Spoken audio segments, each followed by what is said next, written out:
La crise ouvre un boulevard aux plateformes de travail en ligne. Celle de 2008-2019 avait déjà provoqué un boom de l'économie des petits boulots et celle du coronavirus devrait avoir un impact similaire. Au-delà, le marché du freelancing dispose de bien d'autres moteurs. Les entreprises vont être demain en quête de flexibilité et vont chercher à variabiliser leur masse salariale.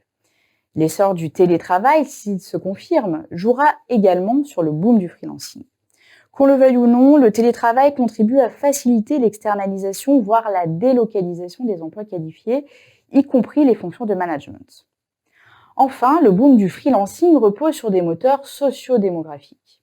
Le travail indépendant et la pluriactivité bénéficient globalement de l'arrivée de nouvelles générations aux aspirations différentes de leurs aînés en matière de travail.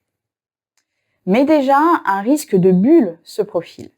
Alors que les capitalisations boursières des géants internationaux comme Fiverr ou Upwork atteignent des sommets, les plateformes sont engagées dans une course à l'audience et à sa monétisation dans un contexte hyper concurrentiel. Un mouvement de structuration et de consolidation semble donc inévitable. Des rapprochements sont à attendre entre plateformes de freelance pour grandir à l'échelle européenne, voire mondiale, avec l'émergence d'une poignée de leaders et de quelques concurrents spécialisés positionnés sur des niches.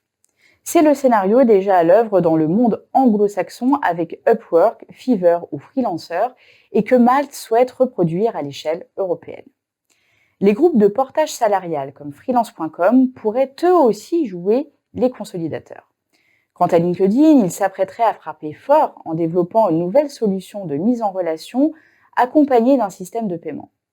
Le réseau social professionnel, qui dispose déjà de sa solution Profinder pour trouver des experts, pourra s'appuyer sur sa base de 740 millions d'utilisateurs.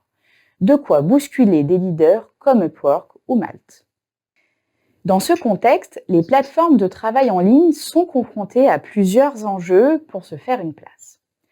À commencer par le développement, la fidélisation et la monétisation de leur audience. Il s'agit dès lors de communiquer et de multiplier les initiatives marketing pour attirer de nouveaux utilisateurs et populariser le freelancing ou le jobbing.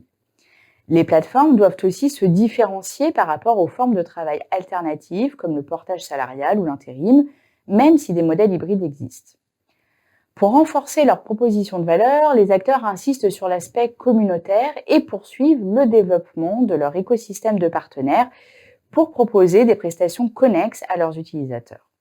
Le programme Sésame, lancé par Malte, la néobanque Conto et la surtech Alan, a ainsi été rejoint par l'acteur du coworking Copass, des acteurs de la formation en ligne, Ironhack et Open Classroom, et un cabinet d'expertise comptable 100% en ligne, L'Expert Comptable.